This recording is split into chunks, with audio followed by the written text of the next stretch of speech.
ஸ்ரீ குருப்யோ நமஹ. தெய்வத்தின் குரல் மூன்றாம் பகுதி. தொகுப்பு கவி சாதுரியம். 284வது தலைப்பு. வார்த்தை விளையாட்டு. நாம் தினந்தினமும் உபயோகப்படுத்துகிற வார்த்தைகளையே கவிகளும் உபயோகப்படுத்துகிறார்கள்.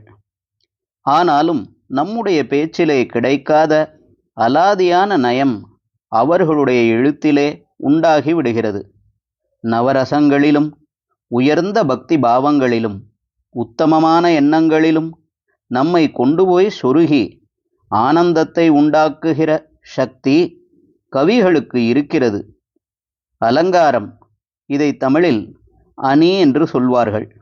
அப்படி அலங்காரம் பண்ணினால் எப்படி சுமாராக இருக்கிற ஒரு பெண் கூட அழகாக ஆகிவிடுகிறாளோ, அதே மாதிரி இந்த கவிகள் நாம் சாதாரணமாக உப்புச்சப்பில்லாமல் உபயோகிக்கிற வார்த்தைகளையும் கருத்துக்களையும் தங்களுடைய சாதுரியத்தால் அலங்காரம் பண்ணி அழகான கவிதைகளாக, காவியங்களாக ஆக்கிவிடுகிறார்கள்.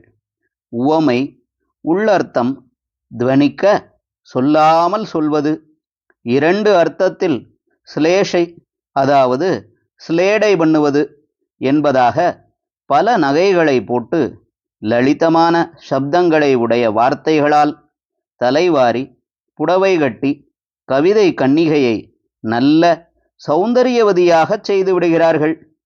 அதனால் கவிதையை அழகுபடுத்தும் விதிகளை தரும் சாஸ்திரத்துக்கு அலங்கார சாஸ்திரம் என்றே பெயர். தமிழிலும் உவமை அணி, ஸ்லேடை அணி என்றெல்லாம் அணி என்றே சொல்கிறோம். தமிழில் உள்ள அணி நூலுக்கு தண்டி அலங்காரம் என்றே பெயர். தண்டி என்பவர் 1200 வருஷத்துக்கு முந்தி காஞ்சிபுரத்தில் இருந்த சமஸ்கிருத கவி. கவிதா சாஸ்திரத்தை பற்றி சமஸ்கிருதத்தில் காவ்யாதர்ஷம் என்ற புஸ்தகம் எழுதியிருக்கிறார். அந்த புஸ்தகத்தை பேஸ் பண்ணி பெரும்பாலும் அதையே தழுவி 800 வருஷத்துக்கு முன்பு தமிழ்நாட்டில் ஒருவர் எழுதியதுதான் தண்டி அலங்காரம். கவிகள் அழகுபடுத்துவதில் 2 தினுசு. அபிப்பிராயங்களில் உயர்வினால் அவற்றை வெளியிடும் வார்த்தை நயத்தால் நம் நெஞ்சை தொடும்படி, உள்ளத்தை உருக்கும்படி கவிதை பண்ணி அதனால் படிக்கிறவனும் உத்தமமான உணர்ச்சிகளை பெறும்படியாகவும் உயர்ந்த கருத்துக்களை சிந்திக்கும்படியாகவும் செய்வது ஒன்று. இன்னொன்று, வார்த்தைகளை, சப்தங்களை விசித்திரமாகவும் வினோதமாகவும் சொல்லி விளையாட்டு பண்ணி நாம் அதில் பிரமித்து குதூகலித்து சந்தோஷப்படும்படி செய்வது. இதிலே மனசை உருக்கும்படியாகவோ அறிவில் நமக்கு சாஸ்வதமாக உயர்வு தரும்படியாகவோ எதுவும் இருக்காது. ஆனாலும் ஒரு அபிப்பிராயம் நம் மனசில் நன்றாக பதிவதற்கு இது உதவுகிறது. அதோடு கூட வார்த்தையை வைத்துக்கொண்டு கவிகள் என்ன வித்தை பண்ணியிருக்கிறார்கள் என்று பார்த்து ரசிக்கிற போது அநேக வேடிக்கை வித்தைகளை பார்த்து நம்முடைய வாழ்க்கை கஷ்டங்களை மறந்து ஆனந்தப்படுவது போன்ற ஒரு இன்பம் ஏற்படுகிறது.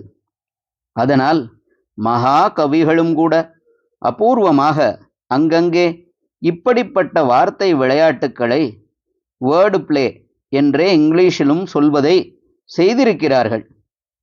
ஒரு அர்த்தமும் சரியாக தெரிவிக்க தெரியாமல் கண்ணா பின்னா என்று நாம் வார்த்தைகளை சொல்கிறோம் என்றால், அதே வார்த்தைகளை அவர்கள் நூதனமாக அர்த்தம் கொடுக்கும்படி சொல்வதை பாராட்டத்தானே வேண்டியிருக்கிறது. அதனால் இவற்றுக்கு சித்திர கவிதை என்று பெயர் கொடுத்து வைத்திருக்கிறது. சித்திர கவிதையில் வார்த்தை விளையாட்டால் அர்த்தத்தில் சாதுரியம் செய்வதை அர்த்த சித்திரம் என்றும், சப்தஜாலம் மட்டும் செய்வதை சப்த சித்திரம் என்றும் சொல்வார்கள். ஹரஹர சங்கர, ஜெய ஜெய சங்கர. தெய்வத்தின் குரல் மேலும் ஒலிக்கும்.